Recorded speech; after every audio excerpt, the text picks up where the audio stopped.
South Point Park is full of wonders, both natural and man-made. Its 7 acres encompass all sorts of native flowers and plants, the Strecker Memorial Laboratory, and what's left of the island's smallpox hospital. The park was a joint effort of the Roosevelt Island Operating Corporation and the Trust for Public Land. The ribbon cutting took place on August 2, 2011. A little over a year later, Superstorm Sandy vented its fury, with water lapping over the rocks along the East River, even reaching as far as the back entrance to Manhattan Park.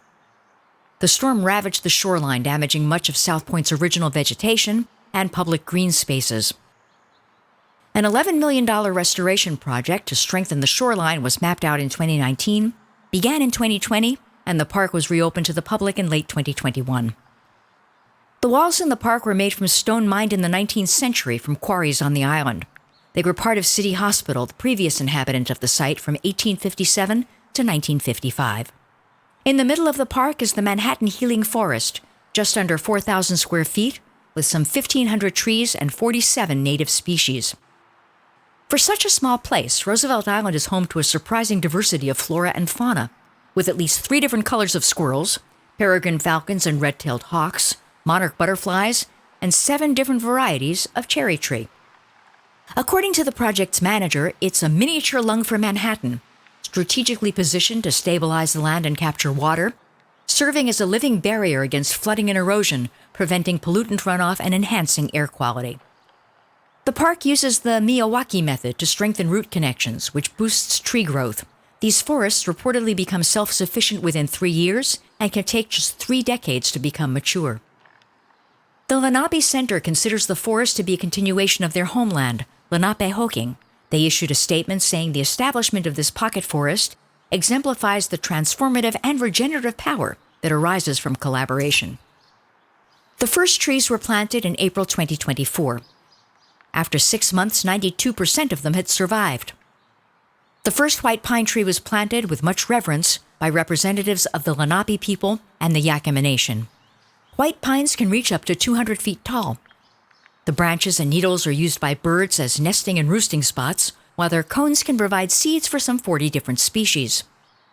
The other trees and plants in the forest include the beech plum, pin cherries and American elms, raspberries, the white oak, which provides sustenance for more than 100 species of birds, mammals, butterflies, and caterpillars, the shagbark hickory, with nuts edible by squirrels, chipmunks, and humans, the wild black cherry, whose bark is used to make cough medicine, and the New York fern, which provides shelter for toads and helps to stabilize the soil in the wintertime until the fronds return in the spring. And the insect world hasn't been neglected. There are moths, native bumblebees, and European honeybees, praying mantises, ladybugs, and more. The Strecker Memorial Laboratory was the country's first center for the study of pathology. This little gem of a building was designed in the Romanesque Revival style by Frederick Clark Withers, who was also the architect behind the Chapel of the Good Shepherd, and his partner, Walter Dixon. The building was the gift of the Strecker family, hence the name. It was built in 1892 and operated until the 1950s, with remodeling in 1905 that added a 3rd story, making room for a histology lab, a museum, and a library. Like the Chapel of the Good Shepherd, it makes use of varied building materials, orange brick and stone grain gneiss quarried on the island, to provide a polychromatic effect. Originally, it was part of Charity Hospital, later known as City Hospital. In 1907, it became affiliated with the Russell Sage Institute. The lab was decommissioned in 1958. Roosevelt Island Historical Society President Judith Birdie writes that when it closed, specimens, including body parts preserved in formaldehyde, the autopsy table, and refrigerators were left behind. In 1990, the Transit Authority started its conversion into a substation. The exterior was restored, and the interior was brought into compliance for high-voltage electrical equipment.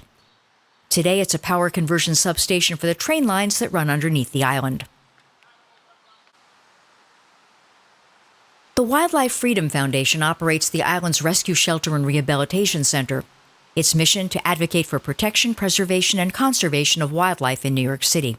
The sanctuary cares for abandoned and stray domestic cats, arranging to have them spayed and neutered, as well as trying to find them forever families or foster homes. It also comes to the aid of injured wildlife, rescuing and rehabilitating waterfowl, squirrels, etc., before releasing them back into the wild where they belong. For more info, visit WFFNY.org. Just south of the animal sanctuary is an eerie sight, the city's only landmark ruin, the remnants of the smallpox hospital. Popularly known as the Renwick Ruin, the vine-covered facade was designed by James Renwick, the supervising architect of the lighthouse that anchors the island's northern end. Renwick also went on to complete St. Patrick's Cathedral and the Smithsonian Institution building. The doors of the Gothic-style structure opened on December 18, 1856, as the first hospital in the United States to accept patients infected with smallpox. In 1875, after smallpox vaccines became widely available, it became known as Riverside Hospital. Then, in 1886, the building was converted to the home for the nurses of the Maternity and Charity Hospital Training School, reportedly the third nursing school in the entire country. The south wing was added in 1904 and the north wing a year later to provide additional space for classrooms, labs, and dorms. The school was closed in the 1950s with operations moved to a new location in Queens. The building was abandoned and fell into disrepair. In December of 2007, in the middle of preservation efforts, with $4.5 million earmarked for the stabilization project, part of the facade crumbled and fell to the ground. A month later, the Times reported, "There are no longer floors or doors or windows at the smallpox hospital, or a roof. Outside is in, inside is out." The structure was stabilized as part of the South Point Park project, although access is still restricted. A group called Friends of the Ruin is advocating for it to be repurposed as a memorial to the victims of COVID-19. Then we reach the southern tip of the island, Franklin Delano Roosevelt Four Freedoms State Park, which takes its name from the President's State of the Union address on January 6, 1941. In 1968, Mayor John Lindsay started the ball rolling on the redevelopment of Welfare Island. The committee he appointed published a plan that later became part of the General Development Plan put together by the New York State Urban Development Corporation, formed by Governor Nelson Rockefeller in 1969. The UDC commissioned a development design completed by Philip Johnson and John Berge, exhibited at the Metropolitan Museum of Art. On August 20, 1973, Mayor Lindsay signed legislation officially changing the name of Welfare Island to Franklin D. Roosevelt Island. The dedication took place on September 24th. At that ceremony, architect Louis Kahn revealed his design for a memorial park to be constructed at the island's southernmost point.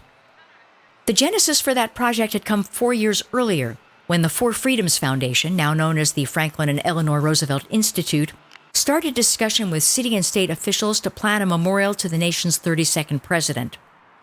An editorial in the New York Times on July 19, 1973 said, "Of all the spots in the country, this is surely the most suitable for the purpose. Standing there, the traveler come to pay his respects will look squarely at the capital of the United Nations, which his vision encompassed, see in the river and the harbor beyond it the ships that so filled his life, and finally extend his gaze to the Atlantic Ocean, which President Roosevelt saw as the bond and unifier of the Western world." Four Freedoms Park was the last project Louis Kahn designed before his untimely death in 1974. Fundraising began almost immediately. Governor Malcolm Wilson included $2.2 million for the memorial in its 1974 budget message, and the Four Freedoms Foundation asked Mayor Abe Beame for an equal amount from the city. Unfortunately, that's right when the financial crisis hit, so the plans were put on hold. Then, in 1985, the Roosevelt Memorial Commission appointed by Governor Mario Cuomo reviewed the site and the plans for the memorial and reaffirmed the commitment to get it built. But it wasn't until nearly 40 years after Louis Kahn first unveiled his design that the memorial was revived. Construction began in March of 2010, and Four Freedoms State Park was officially opened to the public on October 24, 2012.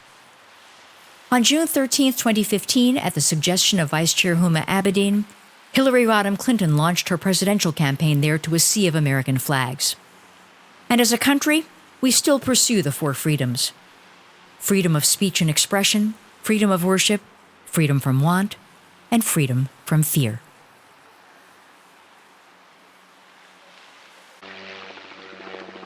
And that wave means it's time to wave goodbye to Roosevelt Island. We hope you've enjoyed your visit here to the wonderful island of dreams, and please come back soon. We'll leave you with the symbol of our island. Like so many things in this city, something that started out as a stopgap and ended up becoming an icon. I'm Anita Bonita for Channel NYC.